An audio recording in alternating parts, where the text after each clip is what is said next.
السلام علیکم دوستان عزیز. امروز دوم مای است و اخیراً 2 روز پیش مقامات تاجیکستان رسما وجود کرونا ویروس را اعتراف کرد و گویا 15 نفر کشف شده است و امروز این 15 نفر به 32 نفر رسیدند. البته که این رقم رو شاید حدی قل به 100 ضرب زدن در کور، لیکن با باور بنده این از اونم به مراتب زیاد است. متاسفانه ما تمام چاره های پیشگیری رو الکی خیلی دیر کرده ایم. از همین خاطر من میخواستم از ابتدا چند سخنی درباره تاریخی همین ضدیت در جامعه تاجیکستان بین این کورگرانی، یعنی بین مقامات تاجیکستان و دمروانش و بین شهروندان مسئولیت شناس که از ابتدا هشدار میدادند حکومت را که با این کور، یعنی با این بیماری شوخی نباید کرد و بسیار برادران آمدند و این ضدیت بین حکومت و مخالفین قلمداد کردند و گویا که حکومت با هر واسطه میخواهد آن را رد کند و مخالفین گویا خرسند باشند که کرونا ویروس به تاجیکستان بیاد. من میخواستم این برادران کمی از انصاف کار گیرند. خیلی که در خاطر دارید پیمان ملی تاجیکستان از روز اول آمد و گفت که به مقامات دولتی خود اعتماد کنید و به آوازه ها دروغ و با آوازه های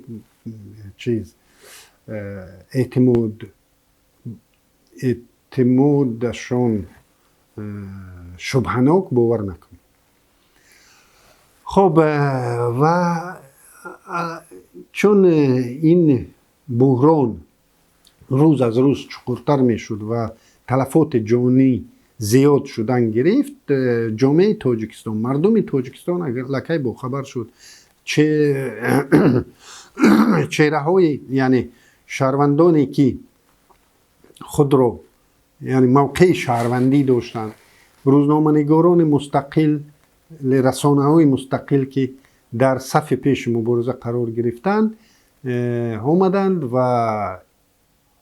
ضدیت بین مردم و نیروهای ضد مردمی شد. شاید بعض برادران خودآگاه یا ناخودآگاه در سنگر قرار گرفتند که او سنگر ضد مردمی بود و ریاست این سنگر، در رأس این سنگر خود حکومت متاسفانه قرار گرفت. ولی از ابتدا پیمان ملی تاجیکستان و تا جای من درک دارم دیگر گروه های مخالفین نیز امید بر آن داشتیم که حکومت از این بدبختی نمی آید و از منفعت های شخصی و گروهی خود این رو، یعنی منفعت های ملی رو از منفعت های شخصی گروهی خود ترجیح نمی دهد و آمدیم به همین روزه که آمدیم. اخیراً بعد 13 روز جلسه پارلمان که در آنجا رحمونوف برآمد کرده بود، بعد 13 روز گم شدن رحمونوف و شخصان کلیدی حکومتش، ما شاهد گویا یک جلسه شدیم که در آن رحمونوف جلسه حکومت رو برگزار کرده است و در آن هم فاصله رعایت شده است و هم خود رحمونوف شرکت کرده است و چند صورت از اون جلسه در شبکه و پخش شد و این صورت ها که شما شاهد آن می شوید خیلی شک و شبه های زیاده رو در پی دارند. یعنی اون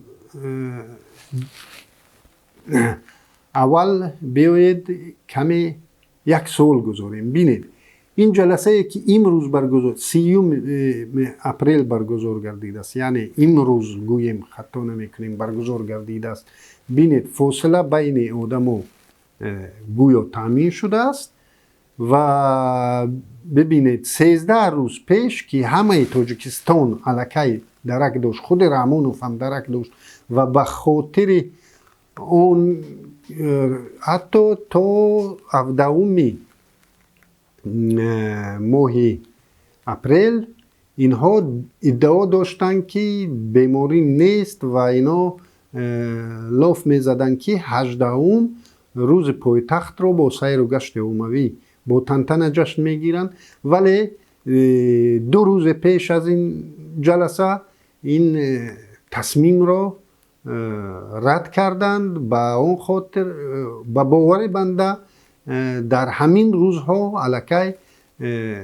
اعضای خانواده خود رحمونوف به کسلی کرونا مبتلا شدند و اینها الکی به تعلقه سخت افتاده بودند و اون جلسه ای که اون تنتنه ای که این جلسه شورای این جلسه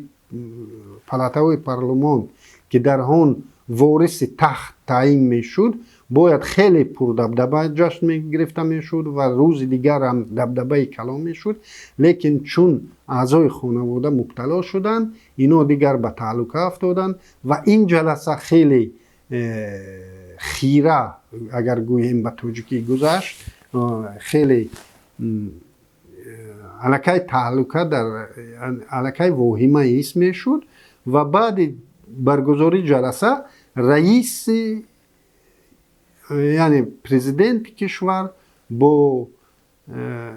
شخصان کلیدی حکومتش دیگر از پایتخت غیب زدند و ما دچار بحران عمیق سیاسی شدیم و طول 13 روز تاجیکستان عملاً بی‌صاحب بود و متاسفانه رئیس حکومت قایر رسولزاده که همزمان رئیس ستاد مبارزه با کووید 19 تعیین شده بود نتوانست مدیریت بحران را به گردن گیرد و کمی مستقلیت از خود نشان دهد و تا 30 که حتی اگر 18 اگر 20 اعتراف میکردن شاید خیلی کارها پیش میرفت، لیکن تا 30 مرکز تصمیم گیری نامعین بود،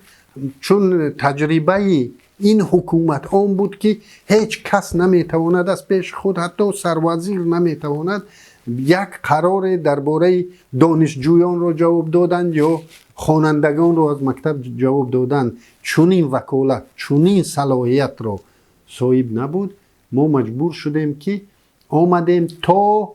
هیئت سازمان جهانی بهداشت سفر هیئت به تاجیکستان در پیش نآمد، آماده نشدن که وجودیت کرونا ویروس را در تاجیکستان اعتراف نمایند و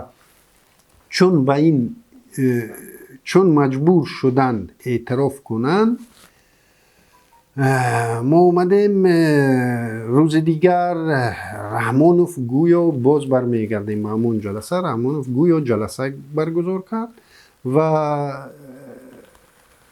رسانه پیام نت یک تحقیقات روزنامه‌نگاری گذراند که طبق آن معلوم می شود که حاضر در رسم ها می بینید معلوم می شود که همین جلسه که گویا جلسه حکومتی که گویا 30 گذشته است با شرکت رحمونوف و با روایه فاصله بین اعضای حکومت، این در یک تالار نوی که هنوز در یگان نه در خدمات مطبوعاتی پرزیدنت همین صورت بوده است نه در سایت پرزیدنت، یعنی همین تالار نو است و ما اومدیم در تالار نو شاهد یک جلسه گویا شدیم و بنده حتی بر این تحقیقات پیام نت هم باور ندارم، بنده برام باورم که این یک فوتوسسیا بود و یگان جلسه برگزار نشده بود. رحمونوف به حضورم نداشت، در حضور وزیرانش هم هراس دارد. یعنی رحمانوف سخت در تعلق است از مبتلا شدن به این بیماری که اعضای خانواده شلکی در مبتلا در هراس است و نخواست در این جلسه هم شرکت کنند. باید اعتراف کرد که کرونا توانست رژیم رحمان رو زانو درآورد و امروز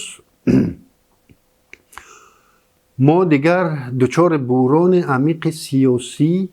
در برابر خطر در پیش استاده بحران وحیمی بهداشتی قرار داریم و ما نمیتوانیم در این دوره حکومتی را داشته باشیم که در آن مرکز تصمیم نامعین باشد. چون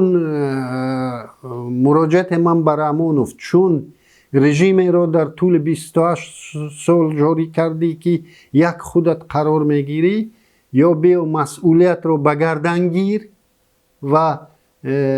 از در این بحران عمیق مسئولیتت را به گردن گیر و کار را پیش بر، یا مسئولیت را به دیگر مسئولیت را سپر یا وکالت های وسیع‌تری را به رهبر ستاد مبارزه با کووید 19 سپر که در این شرایط بحرانی ملت نمیتواند به رهبر ماند و مأموران سطح های گوناگون انتظار باشند که کدام اشاره از بالا می شود یا کدام حکم یا چی رقم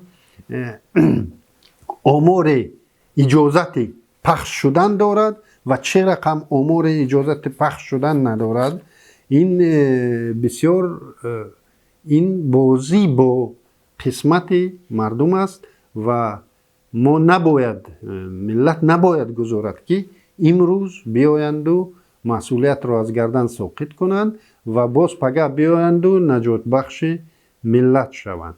امروز شما گویا 32 بیماری کووید 19 را اعتراف کردید، لیکن طبق اطلاع پیام نت در یک زندان رقم 1 که چنین چهره‌های سیاسی به مانند حکمت الله سیف الله زاده، زبید رازق، رحمت الله رجب، بزرگ میر عارف، مولوی محمد علی و دیگر زندانیان سیاسی در اینجا نگهداری می شوند، حدود 200 نفر مبتلای این مریضی هستند و از این 200 نفر 50 نفرشون با شمول رحمت الله رجب در حالت وزنین قرار دارند. ما بار دیگر مراجعت میکنیم و مقامات تاجیکستان که زندانیان بالا از 50 رو به خانه هاشون جواب دید تا مرتکب یک جنایت ضد بشری نشوید. خب خود قضاوت کنید در زندان های امروز که مردم از کسلی سیل و از دیگر بیماری ها رنج میبرند، چخیل میتوان کسلی بیمار کرونا ویروس رو نگهبانی کرد اگر او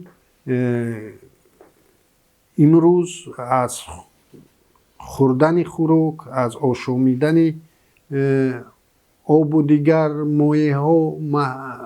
امکان نداشته باشد، چخیل می شود که او را به طبابت فرا گرفت و چه رسد به زندان ها. بنده سخت نگران از آن هستم که در قشونه ها چه حالت است. چخیلی که همگان شاهد هستید در جمهوری همسایه یعنی در ازبکستان میرزیویف آمد و دعوت بهاری به ارتش رو منع کرد. یعنی در ازبکستان همسایه دعوت بهاری به ارتش ملی این کشور که به مراتب کلانتر و یعنی یعنی پرقدرتتر از ارتش تاجیکستان است. در این ارتش توانستند که دعوت بهاری را نکنند که این هم یکی از چاره‌های پیشگیری پنجشنبه کرونا ویروس است و ما دیده ایستادیم که اون دولت هایی که در سر وقت از پی پیشگیری این وبا شدن خیلی موفق شدن. دولت های همسایه ما قرقیزستان، ازبکستان خیلی موفقانه مبارزه میبرند و علاوه بر آن بحران اقتصادی که ما بر اثر این کرونا ویروس با آن روبرو شدیم، مهاجران مهنتی ما که با آن دست به گریبان شدند، ما امروز با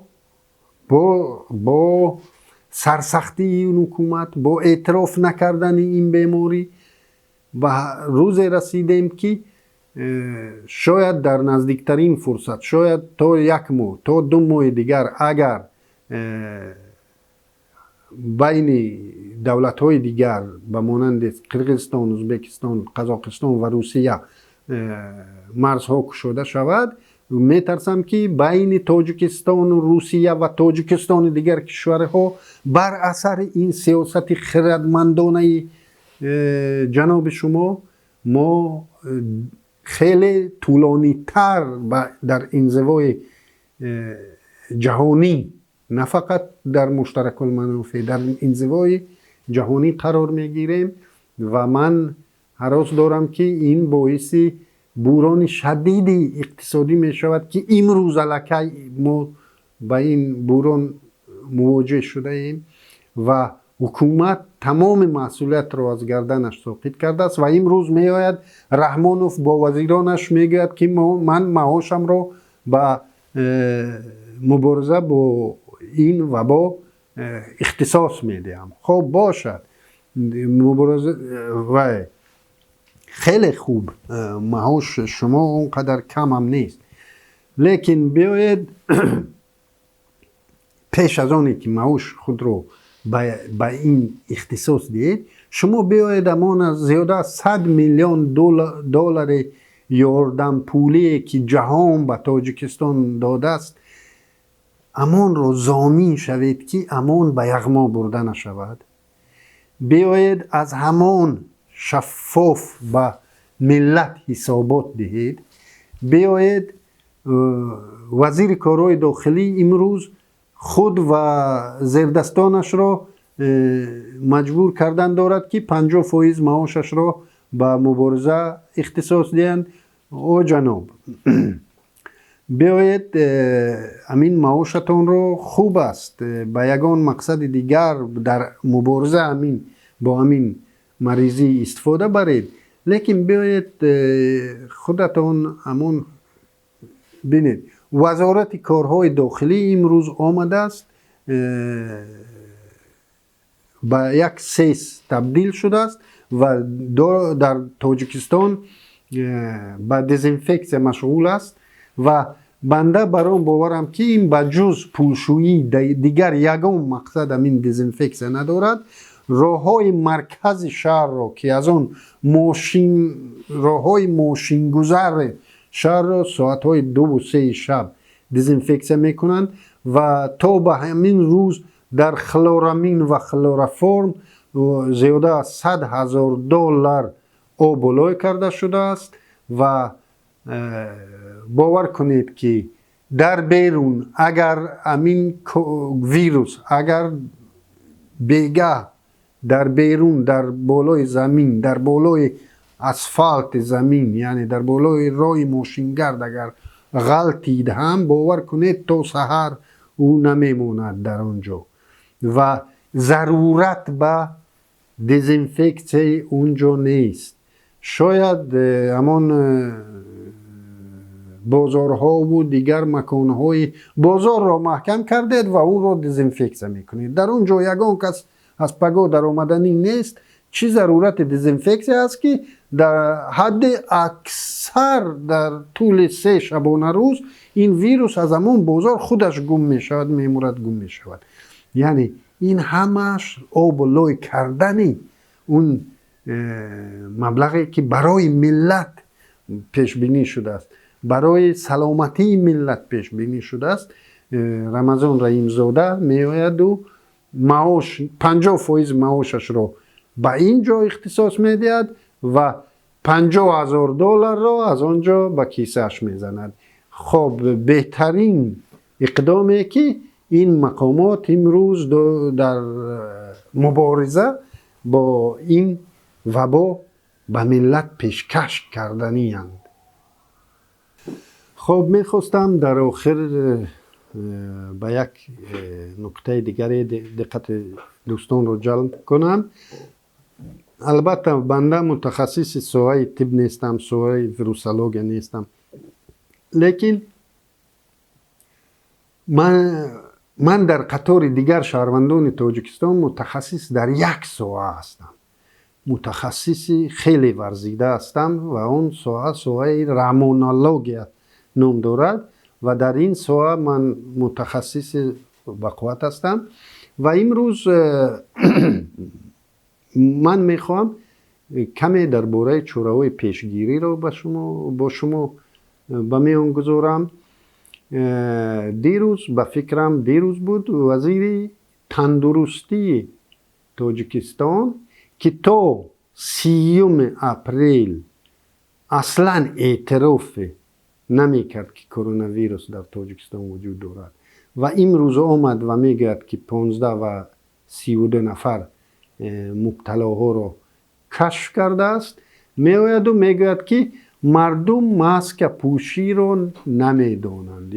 یا رعایت نمی کنند، یعنی ماسک رو می پوشند و بعد پایان میارند یا دیگر خیل می پوشند. وزیر تندرستی نسبت ماسک چنین برداشت دارد که گویا همین ماسک یگان یاردم برای این پیشگیری کرونا ویروس میکرده باشد. من به شهروندان خیلی مراجعت کرده، خیلی التماس دارم. بله، طلباتی که حکومت گذاشته است اون رو باید اجرا کنید به خاطر آن که قانون شکنی نکنید. یعنی اگر طلب گذاشتن که ماسک پوشید، شما پوشید، لیکن امید سخت به این ماسک ها نبندید. متخصصان رو در کنارتون پرسید که همین ماسک از همه پیش برای اون در کار است که او بیمار است، او عطسه میکند، او ویروس رو میتواند با عطسه با سلفه خود به بیرون رها کند و همین ماسک باعث می شود که او ویروس به طرف همسایه، به طرف نفری که در کنار او است نپرد. یگانه عملی که همین ماسک میکند. و این ماسک اگر محترم وزیر تندرستی میخواهد بگوید که همین ماسک رو در رو پوشیده ما در آمدن ویروس رو به دماغمون منع میکنیم، باید بداند که این ویروس توسط چشمم به آدم میتواند به ارگانیسم آدم وارد شود و امین اگر در روبروی کسی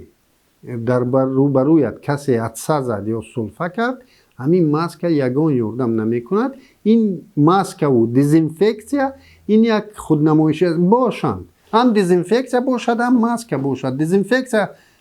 در خطای باشد یک نمایشی، یعنی دیگر همه چاره ها را دیدن، همه مبلغ های کلان رو صرف کردند، چاره ها را دیدن، همه چاره جویی شد و از جمله یکی از چاره جویی ها دزینفکسیا و یکی از چاره جویی ها در خانه بشین، اگر نشد و بسیار ضرورت برآمدن شد همین لعنتی رو بپوش که در یگان راهگذره اگر تو ویروس داشته باشی به یگان راهگذره سرایت نکند. به خاطر همین یعنی فقط ماسک یگان یوردم نمی کند. با امین دقت کنید که امروز بسیار برادران رو میبینم در شبکه ها، در نوارها میبینیم که ماسک ها رو پوشیده دست میدهند، سلام میکنند و با یکدیگر جلسه میکنند و حتی حزب خلقی دموکراتی خانه به خانه با ماسک گشته. مطمئن است که این ماسک ویروس رو هم از این طرف میدارد و از اون طرف میدارد که البته که این یک اشتباهی است و این ماسک، من ضد ماسک نیستم، لیکن این نجات نیست دوستان. به همین بسیار دقت کنید که با امید ماسک شده خود رو به خطر دچار نکنید. غیر از این باز خودشون می آیند جلسه های میکنن که در آنجا در یک کابینتی که هم در پوشیده است هم تریزه پوشیده است 20 30 40 50 نفر جمع میشوند و جلسه میگذرانند و گویا بعد یک ستولی ششتن، بعد یک کرسی ششتن و با همین فاصله رو رعایت کردند. باید بگویم که اگر یک نفر در بین همین 20 نفر صاحب ویروس باشد، این 19 نفر دیگر بعد همین جلسه البته که همه‌شان کرونا ویروس مبتلای کرونا ویروس می شوند. و این بود کمی کوتاه که درباره همین ماسکی که همه فقط به خاطر آن گفته استادم که بسیار سخت به امید ماسک نباشیم که این باعث